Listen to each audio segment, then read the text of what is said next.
Hi friends, Liz ടേസ്റ്റിലേക്ക് എല്ലാ കൂട്ടുകാർക്കും സ്വാഗതം. ഇന്ന് ഒരു സിലോപ്പിയ മീൻ കറിയുടെ റെസിപ്പിയാണ്. അപ്പോൾ ചാനൽ ആദ്യമായിട്ടാണ് കാണുന്നതെങ്കിൽ വീഡിയോ ഫുള്ളും കാണുകയും ചാനൽ സബ്സ്ക്രൈബ് ചെയ്യുകയും വീഡിയോ ലൈക്ക് ചെയ്യുകയും ഷെയർ ചെയ്യുകയൊക്കെ ചെയ്യണേ. ഇത് സിലോപ്പിയ മുളക് കറിയാണ് വെക്കുന്നത്. ഞാൻ അതിനായിട്ട് ഒരു ചട്ടി എടുത്ത് അടുപ്പത്ത് വെക്കുന്നുണ്ട്.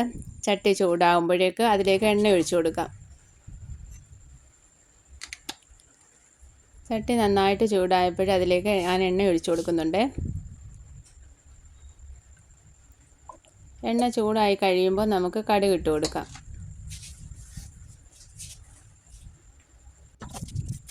എണ്ണ നന്നായിട്ട് ചൂടായി ഞാൻ കടുക് ഇട്ട് കൊടുത്തു. കടുക് ഒന്ന് പൊട്ടി തുടങ്ങുമ്പോഴേക്ക് അതിലേക്ക് നമുക്ക് ഉലുവ ഇട്ട് കൊടുക്കാം. ഉലുവ ആദ്യം ഇട്ട് കൊടുക്കാത്തത് ഉലുവ ചിലപ്പം കരിഞ്ഞു പോകും. അതുകൊണ്ടാണ് കടുക് ഒന്ന് പൊട്ടി തുടങ്ങുമ്പോഴിട്ട് കൊടുത്താൽ മതി ഉലുവ.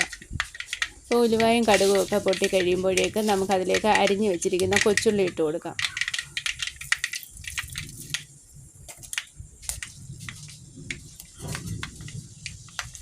അപ്പോൾ ഉലുവയും കടുകും ഒക്കെ നന്നായിട്ട് മൂത്ത് കഴിയുമ്പോൾ കൊച്ചുള്ളി ഇട്ട് കൊടുക്കുന്നുണ്ട്. കൊച്ചുള്ളി ഒന്ന് മൂപ്പാകുമ്പോഴേക്ക് അതിലേക്ക് അരിഞ്ഞു വെച്ചിരിക്കുന്ന ഇഞ്ചിയും വെളുത്തുള്ളിയും ചതച്ച് വെച്ചിരിക്കുന്ന ഇഞ്ചിയും വെളുത്തുള്ളിയൊക്കെ ഇട്ട് കൊടുക്കുന്നുണ്ട്. ഇഞ്ചിയും വെളുത്തുള്ളിയൊക്കെ മൂത്ത് കഴിയുമ്പോൾ അതിലേക്ക് മഞ്ഞൾപ്പൊടി ഇട്ട് കൊടുക്കുന്നുണ്ട്. ഇഞ്ചിയും വെളുത്തുള്ളിയൊക്കെ മൂത്ത് വന്നിട്ടുണ്ട്. ഇനി മഞ്ഞൾപ്പൊടി ഇട്ട് കൊടുക്കാം. മഞ്ഞൾ ആ എണ്ണയ്ക്കകത്തൊന്ന് മൂത്ത് കഴിയുമ്പോൾ അതിലേക്ക് മല്ലിപ്പൊടി ഇട്ട് കൊടുക്കാം. ഞാനൊരു 3 സ്പൂൺ മല്ലിപ്പൊടിയാണ് ഇട്ട് കൊടുക്കുന്നത്. ഈ മല്ലിപ്പൊടി മഞ്ഞൾപ്പൊടി എല്ലാം കൂടെ ആ എണ്ണയ്ക്കകത്ത് നന്നായിട്ടൊന്ന് മൂപ്പിക്കുക. ഒന്ന് മൂപ്പായതിന് ശേഷം നമുക്ക് മുളക് പൊടി ഇട്ട് കൊടുക്കാം. ഒരു 4 സ്പൂൺ മുളക് പൊടിയാണ് ഞാൻ ഇതിന് വേണ്ടി ഇട്ട് കൊടുക്കുന്നത്. 3 സ്പൂൺ മല്ലിപ്പൊടി 4 സ്പൂൺ മുളക് പൊടി ഇട്ട് കൊടുക്കുന്നുണ്ട്. കാശ്മീരി മുളക് പൊടിയാണ് ഇട്ട് കൊടുക്കുന്നത്. എന്നിട്ട് ഇതെല്ലാം കൂടി നന്നായിട്ടൊന്ന് മൂപ്പിക്കുക. അതിൻ്റെ നിറം നന്നായിട്ട് മങ്ങുന്നത് വരെ നന്നായിട്ട് മൂപ്പിക്കണം. നന്നായിട്ട് മൂത്തതിന് ശേഷം ഒരിത്തിരി വെള്ളം കൂടി ഒഴിച്ച് നന്നായിട്ടൊന്ന് വഴറ്റിയെടുക്കുക. വഴറ്റിയെടുത്തതിന് ശേഷം നമുക്ക് പുളിയൊക്കെ ഇട്ട് കൊടുക്കാം. പുളിയിട്ട് ഇനി പാകത്തിന് വെള്ളം ഒഴിച്ച് കൊടുക്കാം.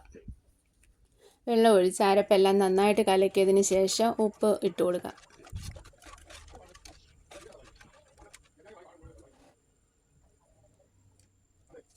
ഇനി ഉപ്പും പുളിയും എല്ലാം ഇട്ടതിന് ശേഷം നമുക്ക് അടച്ചു വെച്ച് ഒരു 2-3 മിനിറ്റ് തിളപ്പിക്കാം.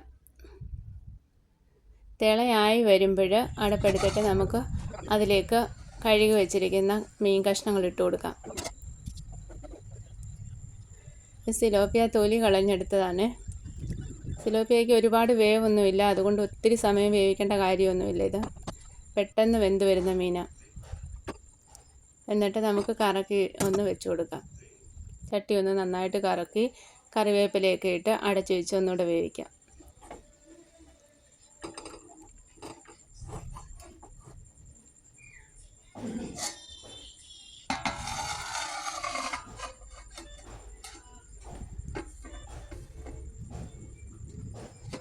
അത് 2-3 മിനിറ്റ് ആകുമ്പോഴേക്ക് തിള വരും. അടപ്പ് തുറന്നിട്ട് ഉപ്പൊക്കെ വേണമെങ്കിൽ അല്പം കൂടി ചേർത്ത് കൊടുക്കാം. എന്നിട്ട് ഒന്നുകൂടെ ഒന്ന് കറക്കി വെച്ച് കൊടുക്കാം നമുക്ക് ചട്ടി. ഇതിനകത്ത് തവിയൊക്കെ ഇട്ട് ഇളക്കിയാൽ അത് മീൻ പെട്ടെന്ന് പൊടിഞ്ഞു പോകുന്ന മീനാണ്. വെന്ത് കഴിയുമ്പോൾ പെട്ടെന്ന് അധികം കട്ടിയില്ലാത്ത മീനായതുകൊണ്ട് പെട്ടെന്ന് പൊടിഞ്ഞു പോകും. അതുകൊണ്ടൊന്ന് കറക്കി വെച്ച് കൊടുക്കാം. കറക്കി വെച്ച് കൊടുത്ത് ഇച്ചിരിയും കൂടെ ഒന്ന് തിളപ്പിച്ച് കൊടുക്കാം.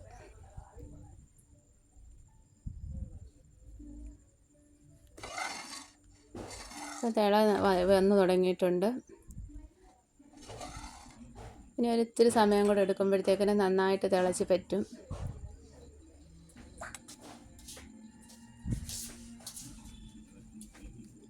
ഇപ്പം എന്താ നന്നായിട്ട് തിളയൊക്കെ വന്നു. ഇനി ഒരു 2-3 മിനിറ്റും കൂടെ വെന്താൽ മതി. പെട്ടെന്ന് കറി റെഡിയാകും.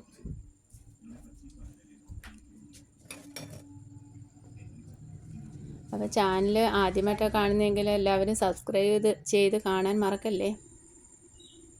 വീഡിയോ ലൈക്ക് ചെയ്യുകയും ഷെയർ ചെയ്യുകയൊക്കെ ചെയ്യണേ. നമ്മുടെ കറി റെഡി ആയിട്ടുണ്ട്. ഇനി നമുക്കൊരു ഇച്ചിരി വെളിച്ചെണ്ണയും കൂടി ഇതിനകത്ത് ഒഴിച്ചു കൊടുത്താൽ മതി. കറി നന്നായിട്ട് പാകമായി വെന്ത് വന്നിട്ടുണ്ട്.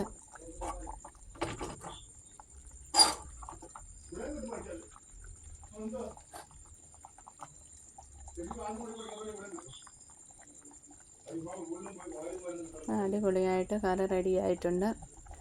അപ്പോൾ എല്ലാവരും ഈ റെസിപ്പി ട്രൈ ചെയ്ത് നോക്കണം.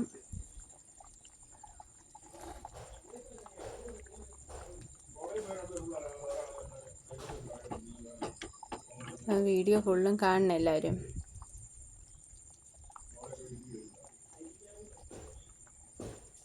എന്താ കറി നന്നായിട്ട് തിളച്ച് പറ്റി വരുന്നുണ്ട്. ഇനി ഇത് ഫ്ലെയിം ഓഫ് ചെയ്ത് നമുക്ക് തണുക്കാൻ വെച്ച് കഴിയുമ്പോൾ അത് നല്ല പരുവത്തിനായി വരും.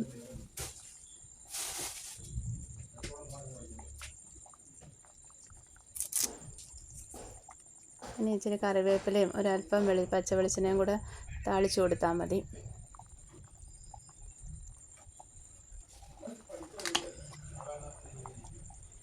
ഞാൻ ഇച്ചിരി കറിവേപ്പില ഇട്ടു, പച്ച വെളിച്ചെണ്ണയൊക്കെ ഒഴിച്ചു കൊടുത്തു. ഇത്രയേ ഉള്ളൂ, കറി റെഡി ആയിട്ടുണ്ട്. അപ്പം നമുക്കിനി അടുത്ത വീഡിയോയുമായി കാണാം. അതുവരെയൊക്കെ ബൈ.